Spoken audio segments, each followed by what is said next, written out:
السلام علیکم ورحمۃ اللہ وبرکاتہ۔ الحمد للہ رب العالمین والعاقبۃ للمتقین والصلاة والسلام علی سید الانبیاء والمرسلین وعلی آلہ واصحابہ الطیبین الطاہرین، اما بعد، فاعوذ باللہ من الشیطان الرجیم، بسم اللہ الرحمن الرحیم۔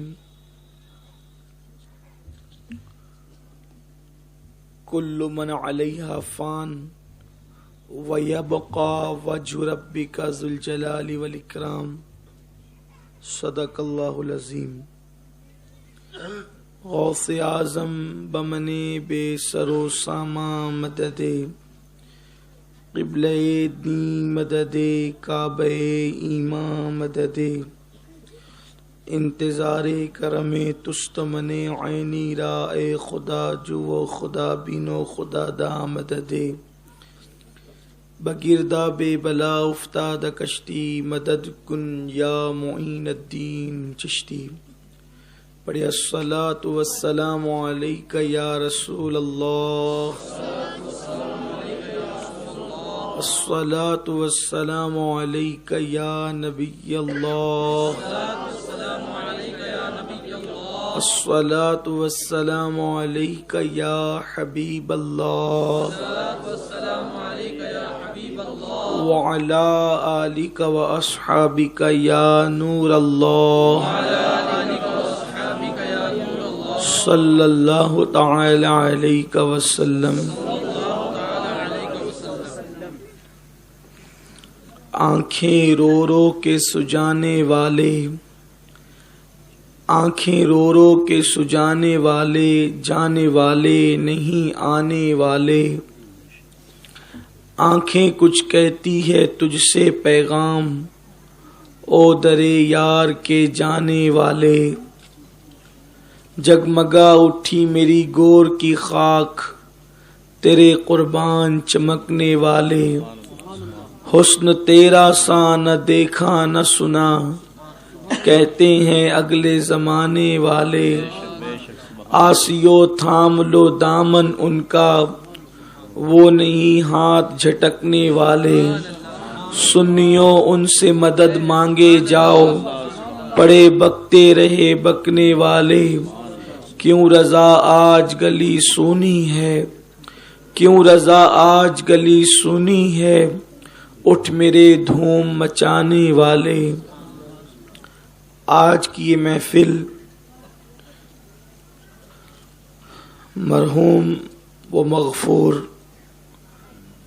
محمد عارف صاحب کے چہلم کے موقع پر ایصال ثواب کے لیے انعقاد پذیر ہے،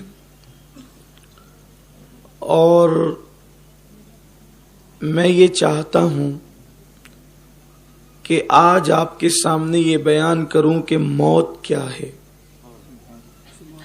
جب بھی ہم یا کوئی بھی موت کا ذکر سنتے ہیں وہ سب ڈرنے لگتے ہیں، کوئی ہو، زیادہ تر لوگ، کیا دیندار کیا دنیا دار، سب لوگ، کسی کو موت نہیں چاہیے، موت سے سب ڈرتے ہیں، مگر اگر واقعی دلوں میں ایمان ہے اور انسان اللہ اور اس کے رسول سے سچی محبت کرتا ہے تو اس کے نزدیک زندگی سے بہترین چیز کا نام موت ہے۔ اس کی وجہ یہ ہے کہ زندگی ہوگی تو ماں کا قرب ہوگا، زندگی ہوگی تو باپ کا قرب ہوگا، زندگی ہوگی تو بھائی کا قرب ہوگا، زندگی ہوگی تو بیوی اور بچوں کا قرب ہوگا، اور موت ہوگی تو اللہ اور اس کے رسول کا قرب ہوگا۔ کوئی عبادت اس منزل پر نہیں لے جاتی جہاں موت لے جاتی ہے، کسی عبادت سے وہ مرتبہ نہیں ملتا جو موت سے ملتا ہے، اس لیے کہ دنیا میں آپ کوئی عبادت کریں، رسول اللہ کو آپ بیداری کی آنکھوں سے نہیں دیکھ سکتے، مگر موت سے جب مر کر انسان قبر میں جاتا ہے تو انسان نیک ہو یا گنہگار مصطفیٰ جان رحمت کا دیدار کر لیتا ہے۔ اب آپ مجھے بتائیں، موت کے بعد اگر کچھ نہیں بھی ملے تو اس سے بڑی نعمت ہے۔ انسان مدینے جانے کے لیے ترستا ہے کہ ایک مرتبہ میں مدینے جاؤں، سرکار کا سبز گنبد دیکھوں، اور مدینے جانے کے لیے ٹکٹ چاہیے، ویزا چاہیے، یہ چاہیے، وہ چاہیے، وہ چاہیے، لیکن قربان جان دی اور گنبد نہیں دیکھا، گنبد والے کو دیکھ لیں۔ میرے امام کہتے جان دے دو وعدے دیدار پر، نقد اپنا دام ہو ہی جائے۔ اب بتائیں، جس موت سے حضور نظر آتے ہوں، اگر منافق ہے تب تو بات کچھ نہیں، لیکن اگر مومن ہے تو امام نے تو منقبت میں کہا تھا، اس کو نعت میں کہہ لیا جائے کہ جان تو جاتے ہی جائے گی، قیامت یہ ہے اب یہاں مرنے پہ ٹھہرا ہے نظارہ تیرا۔ موت یہ الموت جسر یوصل حبیب الی الحبیب، او کما قال، کہ موت ایک پل ہے جو محب کو محبوب سے ملا دیتی ہے۔ اور ایک بات آپ سے کہوں کہ وطن جانے سے بھی کوئی ڈرتا ہے؟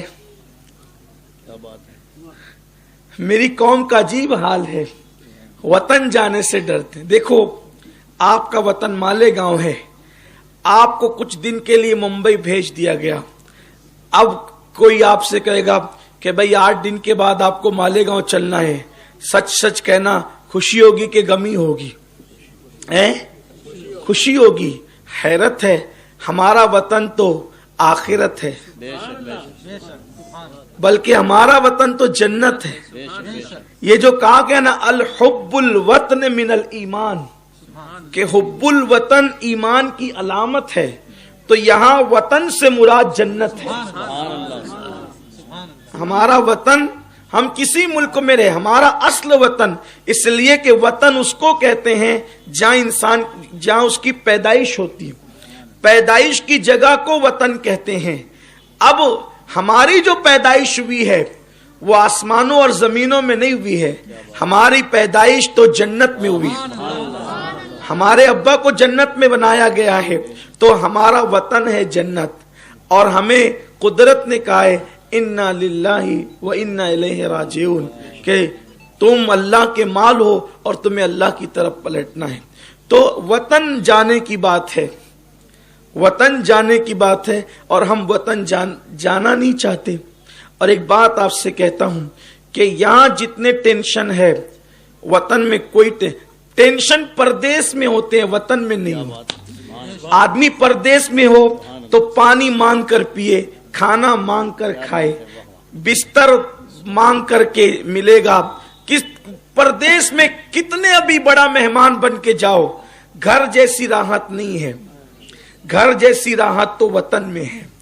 اور اللہ اکبر، یہاں کھانا ہے تو دن بھر کمانا بھی ہے، لیکن وطن میں کمانے کا ٹینشن نہیں۔ اور پھر سبحان اللہ، ہمارا چونکہ عقیدہ غیب پر ہے، ہم نے موت کو سمجھا نہیں، کافروں کی طرح موت کو ہم دیکھ کر سمجھ کر ہم جو ہے وہ ہکا بکا رہ گئے، اور سب اصل میں موت کا تصور ہی ایسا پیش کیا گیا کہ ہم نے موت سے محبت نہیں کی۔ موت مانگی بھی نہیں جاتی، لیکن موت بری بھی نہیں ہے۔ دیکھیے، دراصل اللہ کے رسول علیہ السلام نے فرمایا کہ انسان دنیا میں ایسے ہے جیسے مسافر۔ ایک آدمی سفر کرتے ہوئے، پہلے جب لوگ سفر کرتے تھے تو کار وغیرہ تو نہیں تھی، آپ کو معلوم ہے، تو لوگ گھوڑوں پر، اونٹوں پہ، کچھر، پہلے پیدل سفر کرتے تھے۔ تو سفر کرتے کرتے جب مسافر تھک جاتا تو کچھ دیر کے لیے وہ درخت کے نیچے سستانے کے لیے بیٹھ جاتا یا سو جاتا، اس کے بعد اٹھتا اور اٹھ کر کے چل دیتا۔ اسی لیے اللہ کے رسول علیہ السلام نے فرمایا کہ درختوں کے نیچے، سایہ دار درختوں کے نیچے پیشاب مت کیا کرو، پاخانہ مت کیا کرو، کیونکہ وہاں مسافر آ کر کے ٹھہر سکتے ہیں، ان کو تکلیف ہوگی۔ تو آقا فرماتے ہیں انسان کی زندگی ایسے ہی ہے جیسے ایک درخت کے نیچے مسافر سفر کرتا ہے اور آگے بڑھتا ہے. اب آپ کہیں کوئی 70 سال جیتا ہے، کوئی 100 سال جیتا ہے، تو کیا وہ مسافر کی طرح جیے؟ حضرت نوح علیہ السلام کی عمر 1000 سال سے زیادہ کی تھی. کتنی تھی؟ 1000 سال سے زیادہ کی. جب ان کا انتقال کا وقت آیا تو جبریل علیہ السلام نے پوچھا آپ نے کیسے پایا زندگی کو؟ 1000 سال اللہ نے زندگی دی، کیسے پایا؟ تو جبریل سے کہا جیسے میں ایک دروازے سے داخل ہوا اور دوسرے دروازے سے نکل گیا. یعنی کتنی بھی لمبی زندگی آپ کو ملے، آپ کو ایسے ہی لگے گا. دیکھیے ابھی آپ کی کسی کی عمر 35 سال کی ہوگی، 40 سال کی ہوگی، 20 سال کی ہوگی، لیکن ہم کو ایسا لگتا ہے کہ ہم 20 سال سے دنیا میں رہ رہے ہیں، ہم 40 سال سے دنیا میں رہ رہے ہیں. ایسا لگتا ہے جیسے پیدا ہوئے کل کی بات ہے، بچپنا گزرا کل کی بات ہے. تو یہاں کتنا بھی رہو وہ مختصر ہی ہے، بہت مختصر ہے. تو اللہ کے رسول علیہ السلام فرماتے ایسے رہو جیسے درخت کے نیچے ایک مسافر رہتا ہے، چل جاتا ہے. تو یہ سفر ہے ہمارا ایک سفر ہے. دیکھیے جب انسان عالم ارواح میں تھا، یہ اس کا سفر شروع ہوا. انسان کا سفر اتنی بات کرتا ہوں جتنی سمجھ سکیں، کیونکہ مجھے مرکز پہ بہت اہم عنوان سے پہنچنا ہے اور جلدی پہنچنا ہے. انسان کا جو سفر شروع ہوا ہے وہ علم الہی سے شروع ہوا ہے. علم الہی کی تشریح چھوڑ دیتے ہیں، پھر اس کے بعد علم الہی سے سفر شروع ہوتا ہے. پھر انسان آتا ہے عالم ارواح میں، یعنی روحوں کی دنیا میں آتا ہے انسان. کبھی کبھی دیکھو آپ کہیں جاؤ گے نا، جیسے مثال کے طور پہ کسی مزار پہ چلے گئے، کہیں کبھی تاج محل پہ چلے گئے، کسی جنگل میں چلے گئے، کسی گھر میں پہلی بار گئے، آپ کو ایسا لگتا ہے کہ میں یہاں پہلے کبھی آیا ہوں. آپ کو غور کرنا، کبھی کبھی ایسا ہوتا ہے میں پہلے آیا ہوں، حالانکہ آپ یقیناً پہلے وہاں نہیں گئے، لیکن پھر بھی لگتا ہے میں پہلے آیا ہوں. تو وہ روحوں کی دنیا کا سفر ہے. کبھی آپ کی روح وہاں پہنچی تھی، اس لیے آپ کو ایسا لگتا ہے کہ کبھی یہ حادثہ میرے ساتھ ہوا ہے. نہیں ہوتا ہے، لیکن آپ کو لگتا ہے ہوا ہے. وہ روحوں کی دنیا کا سفر ہے. انشاءاللہ تعالیٰ کبھی موقع رہا تو روحوں کی دنیا پر ایک کبھی یاد دلائیں مجھے، تو مرکز پہ اس پہ ہم تفصیلی خطاب کریں گے روحوں کی دنیا کیا ہوتی ہے. آپ کو ایسا لگے گا یہ دنیا کچرا ہے، گھان کچرا ہے، اس کی کوئی اوقات ہی نہیں. یہ جس کے اندر تم بیٹھے ہو نا، گیم کھیل رہے ہو، کھا رہے ہو، پی رہے ہو، غافل ہو، فجر چھوڑ رہے ہو، ظہر چھوڑ رہے ہو، عصر چھوڑ رہے ہو، اسی سے دل لگا کر بیٹھے ہو، کچرا ہے، کچھ نہیں، اس کی کوئی اوقات نہیں. اگر ٹائم رہا تو میں آپ کو بتاؤں گا کہ یہ دنیا سچی بات، اور دنیا کی حقیقت اتنی ہے کہ یہ دنیا ایک خواب ہے. بس خواب کے سوا یہ دنیا کچھ نہیں. بس جس کے لیے انسان مار پیٹ کر رہا ہے، قتل و غارت گری کر رہا ہے، جھوٹ بول رہا ہے، رشوتیں لے رہا ہے، گناہ میں ڈوبا ہوا ہے، یہ صرف خواب ہے. بہت بڑے دھوکے میں ہے انسان. حقیقت آخرت ہے. یہ حباب ہے. حباب کسے کہتے ہیں؟ ہم اپنی زبان میں جس کو پانی کا بلبلہ کہتے ہیں نا، اس کو حباب کہتے ہیں. بس دنیا مثل حباب ہے. دنیا مثل حباب ہے کہ پانی کا بلبلہ کتنی دیر رکے گا، چند سیکنڈ سے زیادہ اس کی زندگی نہیں رہتی. بس انسان کی زندگی کا یہی حال ہے جیسے پانی کا بلبلہ. تو بہت خوبصورت ہے وہ جسے آخرت کہتے ہیں. اور وہ بھی چونکہ ہم ایمان والے، اور ایمان والوں میں بھی اس کے امتی ہے جس کو قیامت کے دن مقام محمود عطا کیا، یعنی جس کی چلے گی اسی ہی کی چلے گی. بلکہ قدرت نے یہ وعدہ کیا، حبیب قیامت کے دن فیصلے تیری مرضی سے کروں گا. جس کی مرضی سے فیصلے ہوں گے وہی ہمارا وکیل ہے. فیصلہ جج جس کی مرضی سے کرے گا وہ اپنا وکیل ہے. آپ غور فرمائیں. بس بات اتنی ہے کہ ان سے رشتہ جوڑنا ہے. بات اتنی ہے کہ گناہوں سے رشتہ توڑ کے ان سے رشتہ جوڑنا ہے. یہ جو شراب ہے، جوے ہیں، برائیاں ہیں، بدکاریاں، ان سے رشتہ توڑو اور ان سے رشتہ جوڑو. بھائی جب کسی سے مقدمہ لڑوانا ہوتا ہے تو پھر اس سے رابطے اچھے رکھنے ہوتے ہیں. تو میرے نبی یہ مقدمہ لڑنے والے وکیل نہیں ہیں. وکیل بمانا کار ساز، وہ ہمارے کام بنانے والے ہیں، وہ ہماری سفارش کرنے والے ہیں. وہ وکیل ہے، کفیل ہے، شفیع ہیں وہ ہمارے. اور قربان جائیں ایسے شفیع اور وکیل ہے کہ اپنی جان سے زیادہ وہ اپنی امت سے محبت کرتے ہیں. آپ یقین جانیں کہ ہر نبی شان والے ہیں، مگر کسی نبی نے اپنی جان سے زیادہ اپنی امت سے محبت نہیں کی ہے سوائے میرے نبی کے۔ نوح کی قوم نے ستایا تو نوح علیہ السلام نے دعا کی، اے اللہ ان کو غرق کر دے۔ لوط کی قوم نے ستایا تو لوط علیہ السلام نے دعا کی، اے اللہ ان پہ پتھروں کی برسات کر دے۔ ہود اور علیہ السلام نے اور صالح علیہ السلام کو، ہود علیہ السلام اور صالح علیہ السلام کو قوم نے ستایا تو ان لوگوں نے دعا کی، کسی نے کہا اللہ ان پہ ہوا ڈال دے، کسی نے کہا اللہ تعالیٰ ان پہ آندھی چلا دے۔ اسی طریقے سے انبیاء کرام دعا کرتے رہے۔ موسیٰ کی قوم نے ستایا علیہ السلام تو موسیٰ علیہ السلام نے کہا اللہ ان کو غرق کر دے دریا میں۔ میرے نبی کی قوم نے ستایا، اتنا ستایا کہ وطن سے نکال دیا، حضور علیہ السلام کو وطن سے نکلنا پڑا، اتنا ستایا کہ دندان شہید کر دیے۔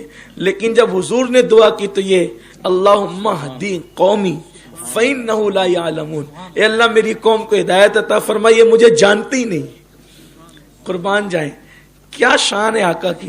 اچھا، آقا علیہ السلام فرماتے ہیں ہر نبی کو ایک اسپیشل دعا دی گئی ہے۔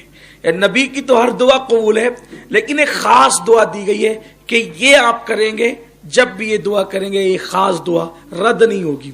نوح علیہ السلام نے استعمال کیا غرق کرنے کے لیے، لوط علیہ السلام نے استعمال کیا پتھر برسانے کے لیے۔ حضور کہتے ہیں میں نے دنیا میں نہیں کی، میں نے آخرت کے لیے اس کو اٹھا کر کے رکھا، آخرت کے لیے اٹھا رکھا ہے۔ جب یہ خاص دعا میں وہاں استعمال کروں گا۔ یا رسول اللہ کیوں؟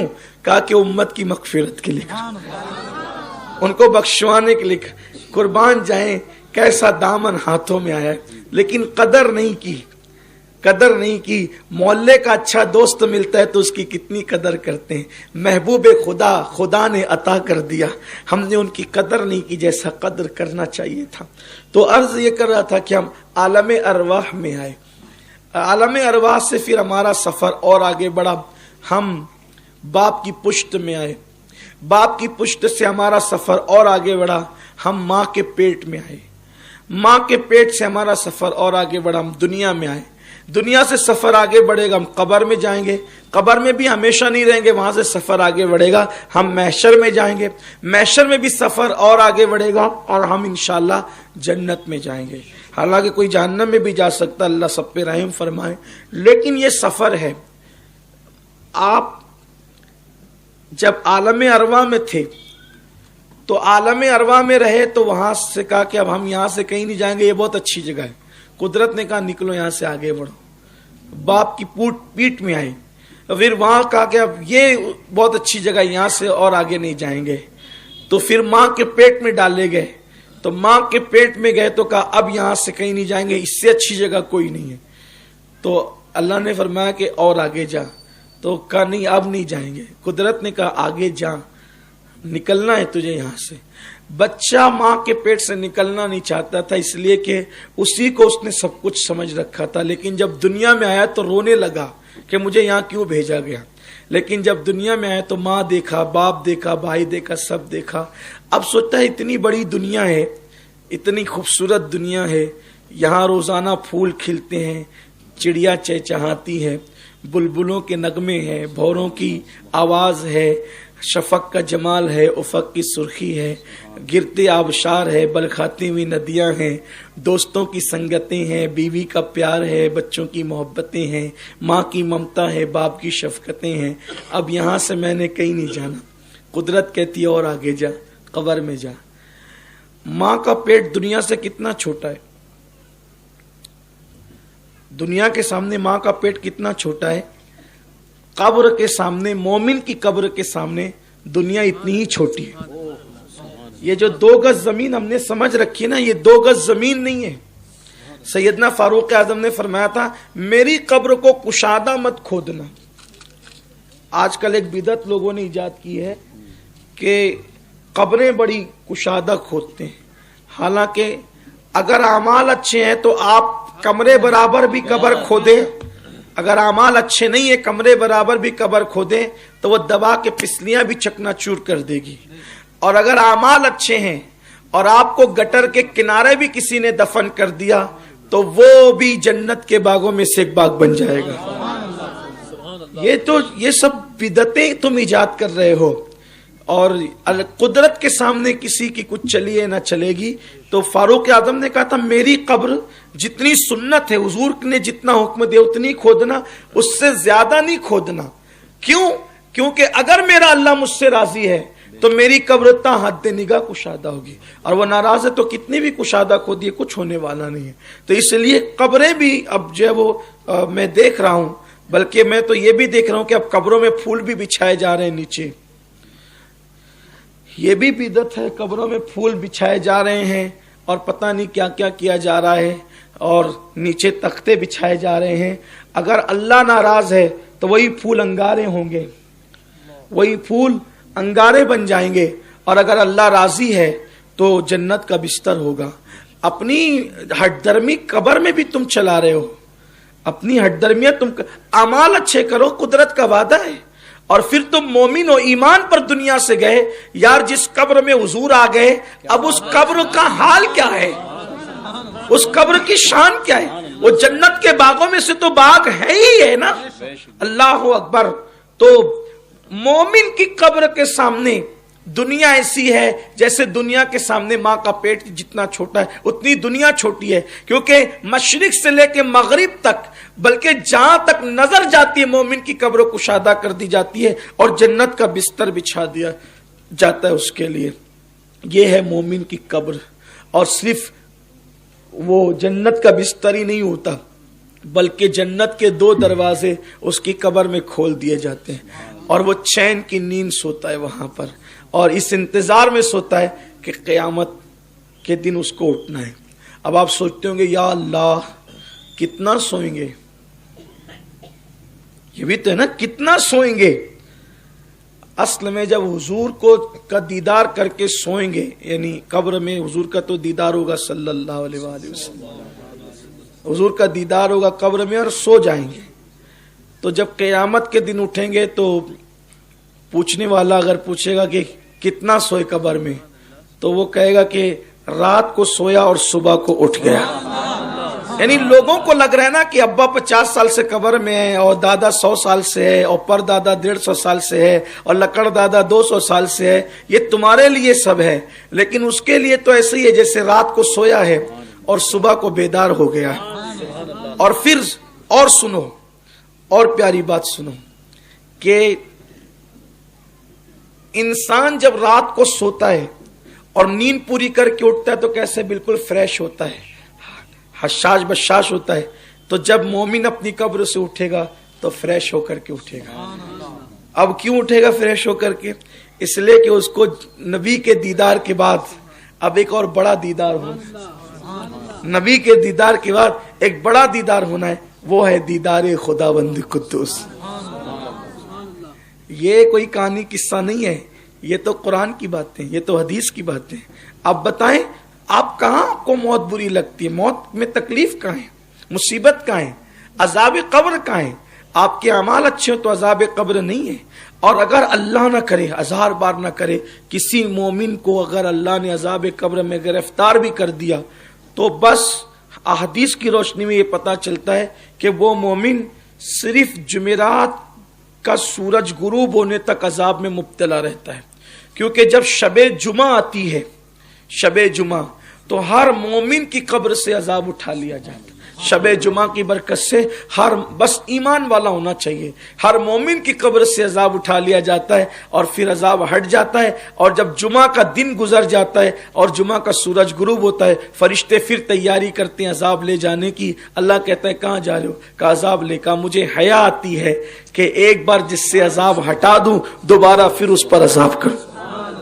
لیکن مومن دنیا سے جانا چاہیے، ایمان پر جانا اہم ہے، مگر یاد رکھیں یہی سب سے بڑی بات ہے، جو ایمان پر گیا اس کا بیڑا پار ہے، اور جو ایمان پر نہیں گیا پھر تو اس کا سارا معاملہ ہی خطرناک ہے۔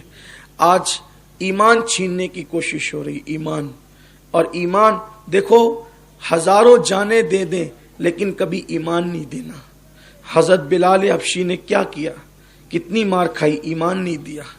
حضرت جو ہے وہ جناب خباب کو کس طرح تکلیفیں دی گئی، خبیب کو شہید کر دیا گیا، نہیں دیا، انہوں نے ایمان نہیں دیا. اور آج ہم گانے سن رہے، گانوں میں کفریہ کلمات سن رہے ہیں. اور چونکہ ہمارے بزرگوں نے فرمایا، یہ میں کئی مرتبہ مسئلے بیان کر چکا ہوں، کہ جن گانوں میں کفریہ کلمات ہے، جو اس کو خوش رہ کر سنے گا وہ کافر ہو جائے گا.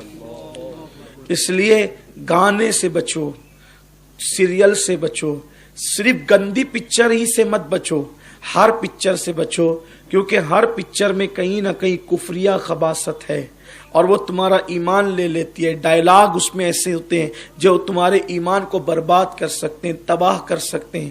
ایسی باتیں کرنے سے بچو جس سے ایمان کو خطرہ ہے. اللہ سے رات دن دعا کرو کہ ایمان پر دنیا سے جائیں. دیکھو ایمان پر جانے کے بڑے فائدے ہیں. اب میدان محشر کی باری آئی. میں بہت ہلکا ہلکا سا اشارہ دے کے بڑھ رہا ہوں تاکہ جنت تک ہمارا یہ سفر پہنچ جائے. تو میدان محشر میں جب جانے کی بات ہوگی تو کیسے جائیں گے میدان محشر میں؟ اللہ کے رسول علیہ السلام کی حدیث ہے، سرکار فرماتے ہیں کہ میں اپنی قبر سے سب سے پہلے اٹھوں گا، اور فرماتے ہیں اپنے سر سے مٹی جھاڑتے ہوئے. آگا فرماتے ہیں میں اپنے سر سے مٹی جھاڑتے ہوئے اپنی قبر سے اٹھوں گا، اور ابو بکر کو اور عمر کو اپنے ساتھ لوں گا. یعنی کہ سعودی کے مفتی کا فتویٰ قابل عمل نہیں ہوگا کہ یہ جو کہا جا رہا ہے نا کہ رسول اللہ کو اور صدیق و فاروق کو جو ہے وہاں سے نکال کر جو ہے وہ جنت البقیع میں منتقل کر دو. منتقل کرنے والوں کی حکومت منتقل ہو جائے گی. حضور فرماتے ہیں میں اپنی قبر سے اٹھوں گا جہاں صحابہ نے دفن کیا ہوگا. اس کا مطلب حضور کی قبر وہاں سے ہٹائی نہیں جا سکتی، حضور وہیں رہیں گے. اور فرماتے ہیں میں، اور پھر یہ بھی سن لیں، اگر سعودی سوچتا ہے کہ نبی کو نکال کے جنت البقیع میں منتقل کرے گا تو ایرانی کا خواب بھی پورا نہیں ہو سکے گا. ابو بکر و عمر کو بھی رسول اللہ سے دور نہیں کیا جا سکے گا. حضور فرماتے ہیں میں دونوں کو ساتھ لوں گا، اور پھر ہم انتظار کریں گے بقی والوں کا، یعنی جو سامنے قبرستان ہے ہم ان کا انتظار، وہ آئیں گے، پھر ان کو لے کر ہم چلیں گے. تو پھر جنت المعلا والوں کا انتظار کیا جائے گا، اور پھر وہ مکے کے قبرستان کے لوگ آئیں گے، اور پھر اس طرح سے سارے مومنین کو لے کر، سارے ایمان والوں کو لے کر حضور میدان محشر میں جائیں گے. اب آپ سے پوچھتا ہوں کہ اگر مجرم وکیل کے ساتھ ہو، اور وہ بھی ایسا وکیل جو جس نے بچانے کا وعدہ کر لیا ہو، اس کو کھٹکا کس بات کا ہے؟ بلکہ وہاں ہم، اب سنیے، مومن کی بات کر رہا ہوں، منافق اور فاسق و فاجروں کی بات نہیں کر رہا ہوں، عاشقان رسول مومنوں کی بات کر رہا ہوں. وہاں میدان محشر میں ہم بحیثیت مجرم نہیں جائیں گے، بلکہ ہم وہاں بحیثیت باراتی جائیں گے. وہاں بحیثیت باراتی جائیں گے، اور وہاں دولہا ہوگا آمنہ کا لال، اور باراتی ہوں گے ہم سب گنہگار. اب آپ دیکھیں باراتی کتنا بھی بے وقوف ہو، باراتی کے کپڑے پھٹے پرانے ہو، باراتی کس قدر بھی احمق ہو، باراتی کتنا بھی غیر گزرا ہو، باراتی کتنا بھی ذلیل ہو، باراتی کتنا بھی کیسا بھی ہو، اب جب وہ بارات میں دولہے کے ساتھ آتا ہے تو باراتی کو نہیں دیکھا جاتا. مثال کے طور پہ کسمبا روڈ پر دو لڑکوں کا جھگڑا ہوا، مارا پیٹی ہوئی. اب ہوئی اس کی بہن کی شادی، جس کو مارا تھا ایک نوجوان نے، مار کھانے والے کی بہن کی شادی ہوئی. اب بہن کی شادی ہوئی تو یہ جب بھی اس کو دیکھتا تھا تاکتا تھا سالے کو ملے گا تو بہت ماروں گا، یعنی ایک مالیگاؤں کی میں بات کر رہا ہوں، اس کا غصہ کہ سالہ ملے گا تو بہت ماروں گا، یہی اس کا ذہن تھا. اب ہو گیا اس کی بہن کا رشتہ طے. اس کو نہیں پتا تھا کہ جس نے مجھے مارا تھا اور میں جس کو مارنے کا پلان بناتا تھا یہ میرے بہن بھائی کا بہت قریبی دوست ہے، معلوم نہیں تھا. اچانک شادی کا دن آیا. اب شادی کے دن ہوا یہ کہ اس نے دولہے کے گلے میں ہاتھ ڈالا اور ہاتھ ڈال کر کے آیا اس کی گلی میں. اس کو ہی پتا تھا جس دن اس کے ہتھے چڑھوں گا اتنی پٹائی کھاؤں گا کہ نانی کا دودھ یاد آئے گا یا چھٹی کا دودھ یاد آئے گا, یہی سب ہوگا اس کا. لیکن جب دولہے کے گلے میں ہاتھ ڈال کر کے آیا تو اب یہ دیکھ تو رہا ہے لیکن کچھ کرے گا نہیں. وجہ کیا ہے؟ آج باراتی نہیں دیکھا جائے گا, آج دولہا دیکھا جائے گا. کتنی بھی خنس ہے, دولہا دیکھا جائے گا, باراتی نہیں دیکھا جائے گا. دولہے, کیونکہ اب اگر اس سے بحث کرتا ہے تکلیف کسے ہونی ہے؟ دولہے کو ہونا ہے. اس کو مارتا ہے تکلیف کسے ہونی ہے؟ دولہے کو ہونی ہے. تو چونکہ دولہا اس کا بہنوئی ہے تو اس کا دل رکھنے کے لیے, اس کی تعظیم اور عزت کے لیے اس نے سارے کڑوے گھونٹ پینا ہے اور اس کی بہرحال عزت کرنا ہے بلا تمثیل. ملانے کو نہیں, صرف سمجھانے کو کہتا ہے. اس مثال کو یہی رکھیے. کبھی کبھی ممکن ہے کوئی گناہ, کوئی خطا ہو گئی لیکن ایمان پر خاتمہ ہوا تو میدان محشر میں گئے مصطفیٰ جان رحمت کے ساتھ. وہاں دولہا دیکھا جائے گا, باراتی نہیں دیکھا جائے گا. آپ مجھے بتائیں قبر سے لے کے حشر تک نقصان کہاں ہے اپنا؟ ہمارا نقصان کہاں ہے؟ بس بات اتنی ہے کہ ایمان پر رہو اور موت کی تیاری کرو. راتوں کو فلمیں دیکھنے کی بجائے اپنی راتوں کو ہو سکے تو اللہ کے خوف سے رو کر گزارو, خشیت ربانی سے گزارو. مولا مشکل کشا جن کے بارے میں سرکار نے فرمایا جس کو علی چٹھی دیں گے وہی جنت میں جائے گا, وہ علی رات کے آخری پہر میں اللہ کے خوف سے ایسے روتے تھے جیسے کسی کو سانپ ڈس لیتا ہے تو کیسے وہ تڑپ تڑپ کر روتا ہے. مولائے کائنات اللہ کے خوف اور اللہ کی خشیت سے ایسے روتے تھے. اب میدان محشر ہے. میدان محشر میں حضور علیہ السلام گنہگاروں کے صف میں کھڑے ہیں, یعنی جہاں گنہگاروں کی صفیں لگی ہے گنہگاروں کی صفوں میں حضور کھڑے ہیں. اب گنہگاروں کی صفوں میں حضور کیوں کھڑے ہیں؟ انہیں بخشوانے کے لیے. حضور گنہگاروں کی صفوں میں, آقا علیہ السلام ان کی حمایت کے لیے, تائید کے لیے گنہگاروں کی جو صف لگی ہے حضور وہاں پر کھڑے ہیں. کیوں؟ اے اللہ اس کو بخش دے. نیکوں کی جو صفیں ہیں اس میں حضور نہیں ہوں گے, حضور گنہگاروں کے پاس ہوں گے. اور کیونکہ بھائی جب کسی کی وکالت کرتا ہے وکیل تو صرف سمجھانے کے لیے ہو رہا ہے. میں کہہ چکا ہوں کہ حضور مقدمہ لڑنے والے وکیل نہیں ہے, حضور ہمارے کارساز ہیں, حضور ہمارے کام بنانے والے, بگڑی بنانے والے, وہ ہمارے شفیع ہیں. لیکن سمجھا رہا ہوں کہ جب کوئی وکیل مقدمہ لڑتا ہے کسی موکل کا جو ہے تو وہ اس کے پاس کھڑا رہتا ہے. یا یوں سمجھ لیں کہ ایک لڑکا ہے, اسکول میں اس نے کوئی غلطی کی اور اس ٹیچر نے کہا کہ چلو کلاس روم کے باہر جاؤ, آئندہ اسکول نہیں آنا, تمہیں خارج کر دیا جائے گا. اب محلے کا کوئی بڑے سے بڑا عالم ہو, مفتی ہو, شیخ الحدیث ہو یا کوئی لیڈر ہو, جب اس بچے کا سفارشی بن کر وہ جائے گا تو وہ تو اس کو ساتھ میں لے جائے گا نا, ہاتھ پکڑ کے ساتھ میں لے جائے گا. اور جس کے پاس کھڑا ہوگا تو اس کو لے کر کے کھڑا ہوگا, یار معاف کر دو, یار اسے ایسے ہوگا نا, اس کو معاف کر دو. تو حضور علیہ السلام جب گنہگاروں کی شفاعت کریں گے تو چونکہ حضور کو کھڑے رہنا ہی ہے گنہگاروں کے پاس, گنہگاروں کی جو صفیں ہیں حضور کو رہے, کیونکہ سفارش جس کی ہوتی ہے اس کے قریب کھڑے ہو کر کے اللہ اسے بخش دے, اللہ اسے بخش دے. تو جو نیک لوگوں کی, بہت متقی لوگوں کی جو صفیں دور ہوگی تو وہ اپنی صفوں سے نکل کر آئیں گے اور گنہگاروں سے کہیں گے ایک کام کرو کہ آج آپ کے کچھ گناہ ہمیں قرضے کے طور پہ دے دو, آپ کے کچھ گناہ ہمیں قرضے کے طور پہ دے دو تاکہ ہمیں بھی حضور کے قریب کھڑے ہونے کا موقع ملے. معاذ اللہ, اس کا یہ مطلب نہیں کہ ہم گناہ کرتے رہیں, استغفر اللہ, یہ نہیں کہہ رہا ہوں, استغفر اللہ, الیاذ باللہ. ہم گنہگار ہی ہیں, ہم نماز بھی پڑھتے ہیں تو ہم سے گناہ ہوتا ہے, حالت نماز میں بھی ہم سے گناہ ہوتے ہیں. ہمارا حال یہ ہے. تب یہ نہیں کہ آپ جو ہے وہ سوچے کہ یار وہ تو نیک لوگ آئیں گے گناہ قرض کے طور پہ مانگنے کے لیے تو چلو ذرا بیلنس کرتے چلتے, لا الہ الا اللہ, استغفر اللہ. اس کو ایسے نہیں سمجھے آپ, ایسے نہیں کریں, کیونکہ گناہ کی وجہ سے کبھی کبھی انسان کی موت کفر پر ہوتی ہے. تو گناہ قصدن نہیں کرنا.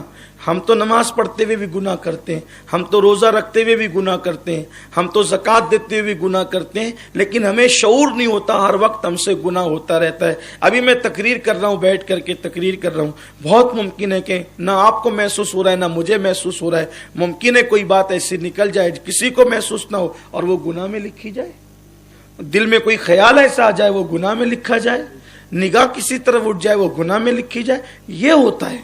تو بہرحال جو بہت نیک اور متقی ہوں گے وہ گنہگاروں سے آ کر کہیں گے کہ ذرا کچھ گناہ ہمیں قرض کے طور پر دے دیں تاکہ ہمیں بھی حضور کا قرب، ہم حضور کے قریب کھڑے ہونے کا ہمیں موقع نصیب ہو جائے۔ تو امام اہل سنت محدث بریلوی امام احمد رضا یوں اس کو بیان کرتے ہیں، کیا ہی ذوق افزا شفاعت ہے تمہاری واہ واہ، کیا ہی ذوق افزا شفاعت ہے تمہاری واہ واہ، قرض لیتی ہے گناہ، قرض لیتی ہے گناہ۔ آپ نے اب تک قرض کے طور پہ چاول لیتے ہوئے دیکھا ہوگا، روٹی لیتے ہوئے دیکھا ہوگا، پیسے لیتے ہوئے دیکھا ہوگا کہ یہ دے دو، قرضہ دے دو، لیکن قیامت کے دن قرض لیتی ہے گناہ، پرہیزگاری واہ واہ، پرہیزگار اس دن گناہ کو بطور قرض مانگ رہے ہوں گے، کیا ہی ذوق افزا شفاعت ہے تمہاری واہ واہ، قرض لیتی ہے گناہ پرہیزگاری واہ واہ، صدقے اس اکرام کے، قربان اس اکرام کے، صدقے اس انعام کے، قربان اس اکرام کے، صدقے اس انعام کے، قربان اس اکرام کے، ہو رہی ہے دونوں عالم میں تمہاری واہ واہ، ہو رہی ہے دونوں عالم میں تمہاری واہ واہ۔ تو اب شفاعت ہو گئی، اچھا شفاعت ہوگی تو ایک یہ بھی ہوگا، صرف اشارہ، بڑا پیارا موضوع ہے، خوبصورت موضوع ہے، موت مومن کی بڑی حسین ہے، کہیں سے کہیں تک نقصان نہیں، صرف حضور کی محبت میں خاتمہ ہو، ایمان پر خاتمہ بس۔ تو شفاعت ہو رہی ہوگی، جب شفاعت ہو رہی ہوگی تو ایسا بھی ہوگا کہ حضور علیہ السلام کسی کی نیکیوں میں جب کمی دیکھیں گے تو اپنی نیکیاں نکال کر اس کے نام اعمال میں ڈال دیں، اپنی نیکیاں، یا اللہ ان کی تو ایک نیکی بھی کائنات کے سب لوگوں کی نیکی سے بڑھ کر ہے، تو اپنی نیکی نکال کے اس کی نیکی میں ڈال دیں گے۔ تو اب اپنی نیکی نکال کر، ابھی جیسے آپ یوں سمجھے اس کو کہ ایک بندہ کھانا کھا رہا ہے، اللہ کرے اگر مثال میں کوئی غلطی ہو تو میرا اللہ مجھے معاف کرے، لیکن صرف سمجھانے کے لیے کہہ رہا ہوں، ملانے کے لیے نہیں کہہ رہا ہوں، صرف سمجھ جائیں آپ۔ ایک بندہ کھانا کھا رہا ہے، کھانا کھاتے کھاتے اس کا پورا موڈ ہے کہ اب میں نے کھانا ختم کر دینا ہے، اور آخری لقمہ جیسی وہ لے اور ادھر ادھر کسی سے بات میں مصروف ہو تو کوئی دوسرا بندہ اچانک سے کھانا اٹھا کر کے اس میں ڈال دے، تو وہ جیسے ہی دیکھے گا تو اس کو حیرت ہوگی، یہ کہاں سے آیا، کہ میں نے لیا تو نہیں، دیا کس نے، یہ کہاں سے آیا، بلا تمثیل بلا تمثیل بلا تمثیل، صرف سمجھانے کے لیے، ملانے کے لیے نہیں، کہ حضور علیہ السلام جب اپنی نیکیاں کسی کی نیکیوں میں ڈال دیں گے تو اب حساب ہوگا کہ تیری نماز کہاں ہے، تو وہ تو حیران ہوگا نا کہ میں نے تو فلاں مقام پہ پڑھی ہی نہیں، لیکن جب ادھر سے ملا دی گئی تو اس کے نام اعمال میں تو وہ بھرپور ہوگا نا، اس کا نام اعمال نے کیسے، ارے یہ کہاں سے آیا۔ تو اب اس کو استائے زمن کہتے ہیں، گناہ گار پہ جب لطف آپ کا ہوگا، اب میری طرف دیکھیں، اس کو شعر سمجھنے کے لیے میری طرف دیکھیں، شعر سمجھنے کے لیے میری طرف دیکھیں، گناہ گار پہ جب لطف آپ کا ہوگا، کیا بغیر کیا، جو گناہ کیے تھے سب ختم، کیونکہ حضور نے جو اپنی نیکیاں ڈال دی ہے، ہائے ہائے، حضور نے جو اپنی نیکیاں ڈال دی ہے، کیا جو گناہ کیے تھے، بغیر کیا، بے کیا، کیا ہوگا، کیا بغیر کیا، گناہ گار پہ جب لطف آپ کا ہوگا، لطف آپ کا ہوگا، جس پہ لطف ہوگا، گناہ گار پہ جب لطف آپ کا ہوگا، ان پہ لطف کیسے ہوگا جو نبی کو اپنی طرح کہہ کے گالیاں دیتے ہیں، ان پہ پہ لطف کیسے ہوگا جو لوگوں کو رسول اللہ سے دور کرتے ہیں؟ ان پہ لطف کیسے ہوگا جو نبی پاک کے علم کا انکار کرتے ہیں؟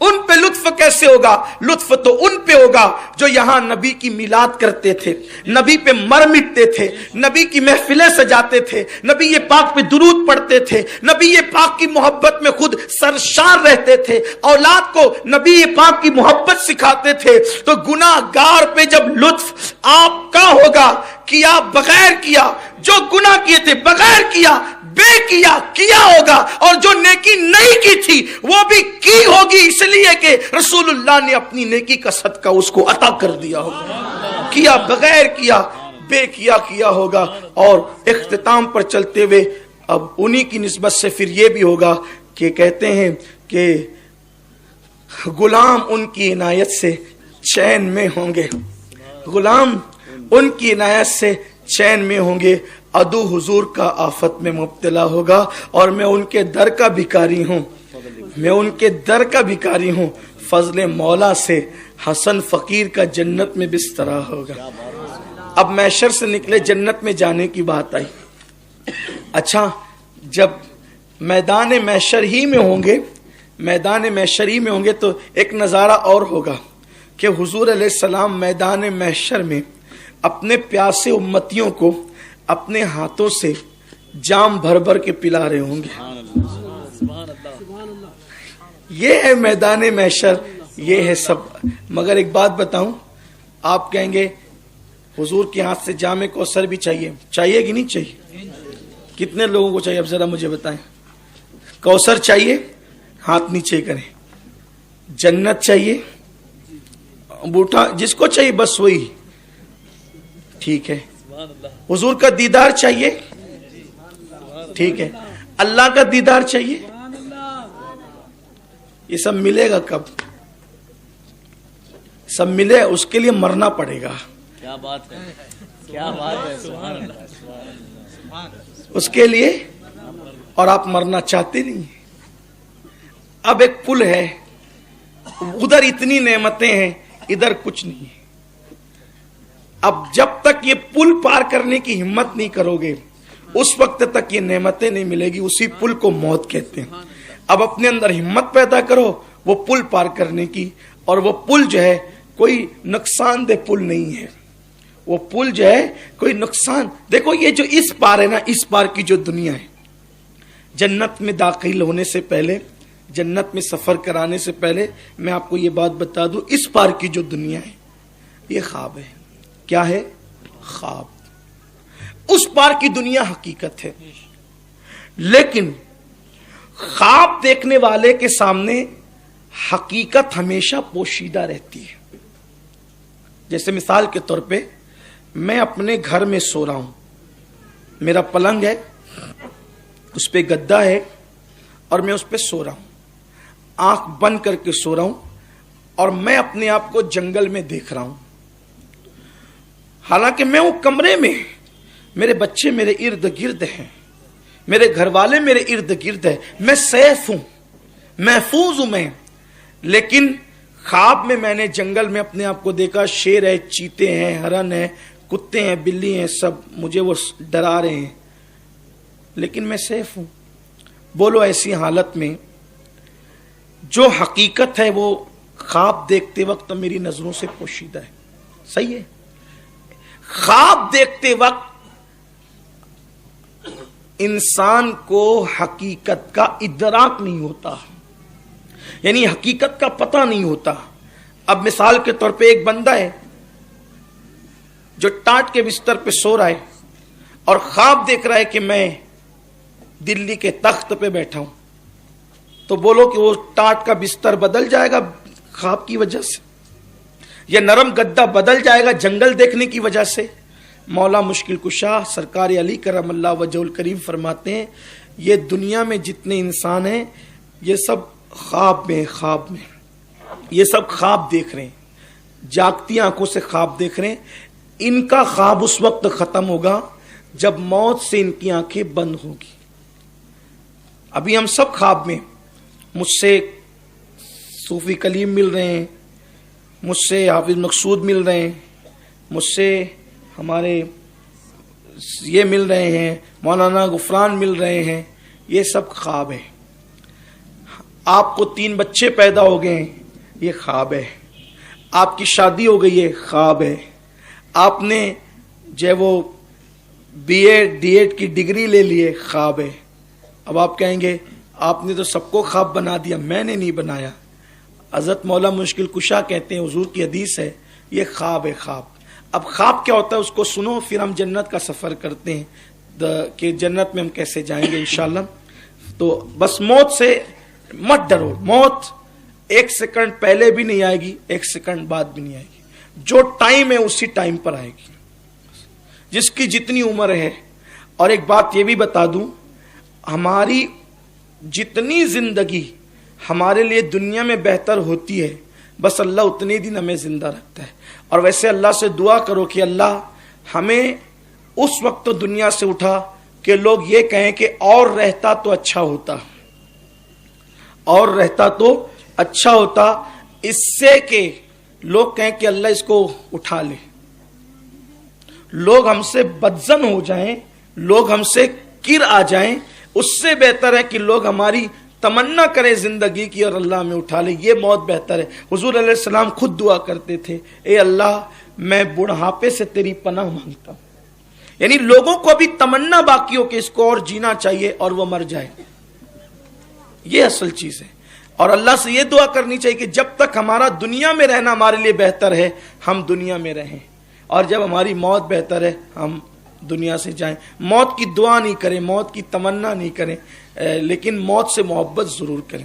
اور اگر موت کی تمنا اس معنی میں کریں کہ دنیا سے بہتر ہے تو بات الگ ہے، لیکن مصیبت کی وجہ سے، تکلیف کی وجہ سے جب وہ موت نہیں مانگے، خودکشی نہیں کریں. خودکشی حرام ہے، اور جو خودکشی کرے گا حضور فرماتے ہیں اس پر اللہ تعالیٰ نے جنت حرام کی ہے.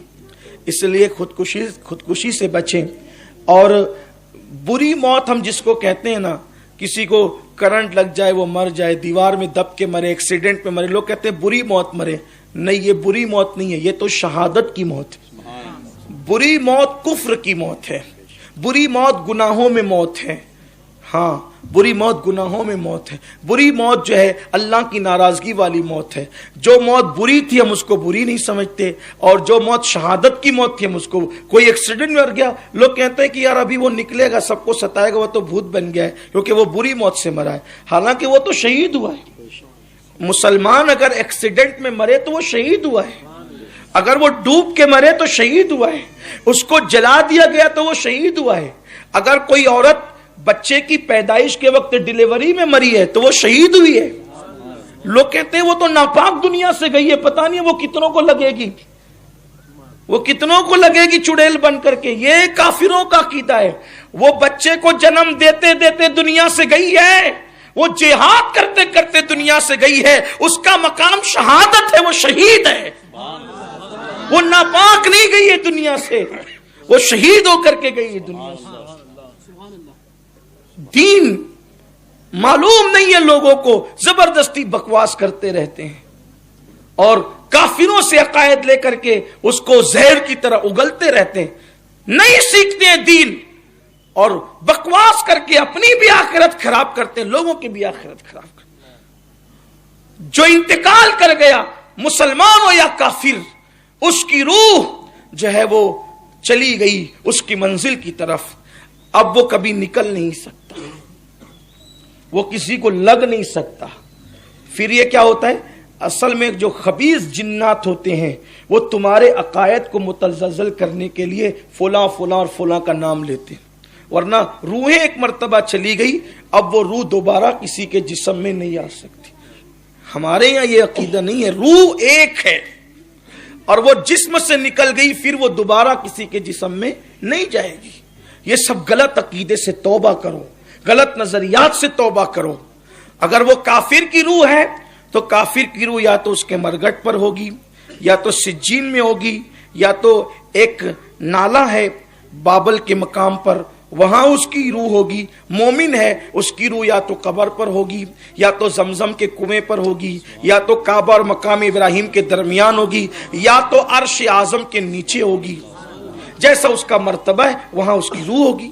تو نہ مومن کی روح نہ کافر کی روح، وہ کافر کی روح تو قید ہو گئی، مومن کی روح اللہ پاس ہے، اور اب بتائیں کہ وہ کون کس کو نقصان پہنچائے گا؟ یہ سب غلط نظریات سے توبہ کرو۔ بہرحال بات ختم کرنے لگا ہوں اور بات بہت طویل ہو گئی ہے، کہ میں عرض یہ کر رہا تھا کہ یہ دنیا ہے خواب۔ مولا مشکل کشا کہتے ہیں تم سب خواب دیکھ رہے ہو۔ اب خواب میں کیا دیکھ رہے ہیں؟ یہ موت جب آئے گی اور آنکھیں بند ہوگی تو خواب سے آپ بیدار ہوں گے، ہم سب بیدار ہوں گے۔ دیکھو ہم نے دکان بنا لی، 4 دکان بنا لی، بائک خرید لی، کار خرید لی، بچے پیدا ہو گئے، مکان بن گئے، بنگلہ بن گیا، گھوڑا گاڑی، یہ وہ سب ڈگریاں مل گئی، سب ہو گیا۔ یہ بالکل ایسے ہی ہے کہ جیسے ایک بندہ بھوکا ہے، اس کے گھر میں کھانے کو نہیں ہے، اس کے ڈبے بجنے لگے، اس کی بیوی سے اس کا جھگڑا ہوا، ٹینشن میں وہ ٹاٹ کے بستر پہ لیٹا، لیٹنے کے بعد اچانک اس کی آنکھ لگی تو اس نے خواب دیکھا۔ خواب کیا دیکھا؟ کہ میں لندن کا بادشاہ بن گیا، میں نے 1000 ایروپلین خرید لیا، میں نے جو ہے وہ اتنے ہیرے خریدا، جواہرات خریدا، اتنی عطر کے شاپ خریدا، اتنے مال خریدا، یہ خریدا، خوب خواب میں بیچارہ خوش ہے، یہ خریدا۔ پھر ایک کی بجائے 4 بیویوں سے نکاح کیا، پھر ہر ایک بیوی کو 5 بیٹے پیدا ہوئے، میرا گھر بالکل گجگجا رہا ہے بچوں سے، یہ ہے وہ ہے، اور میں سب خوب مزے لے کر میز کرسی پہ بیٹھ کے کھانا کھا رہا ہوں۔ ایسے میں مست یہ سو رہا تھا، اور اس کی بیوی جو تھوڑی دیر پہلے جس سے جھگڑا ہوا تھا وہ آگے اٹھائی، چلو اٹھو بہت سو چکے۔ جیسے آنکھ کھلے گی، آپ بتاؤ کہ لندن ہوگا، ہنسنے کی بات نہیں، غور کرنا سمجھ، لندن ہوگا، بولو ہوگا، 4 بیبیاں ہوگی، بچے ہوں گے، عطر کی شاپ ہوگی، مال ہوں گے، کاریں ہوں گی، کچھ نہیں ہوگا۔ کیوں؟ یہ سب خواب میں تھا۔ بس ایسے ہی ہے، آپ نے دنیا میں سب سجایا، موت کا فرشتہ آئے گا، چل چل اٹھ، موت کا فرشتہ آئے گا، چل چل اٹھ، اور روح نکالے گا۔ اب نہ بچے اپنے ہیں، نہ بیوی اپنی ہے، نہ دکان اپنی ہے، نہ مکان اپنا ہے، کچھ اپنا نہیں ہے، اور ساتھ میں کون جائے گا؟ نہ بیوی، نہ بچے، نہ مال، نہ دکان، نہ کاروبار، کچھ نہیں۔ جو نیکیاں کی تھی، جو اعمال کیے تھے اچھے یا برے، بس وہی کفن میں ساتھ جائیں گے۔ سوچو خوابوں کی دنیا کو آراستہ کرنے کے لیے کتنی محنت کرتے ہو، حقیقت کی دنیا کو آباد کرنے کے لیے کتنی غفلت کرتے ہو۔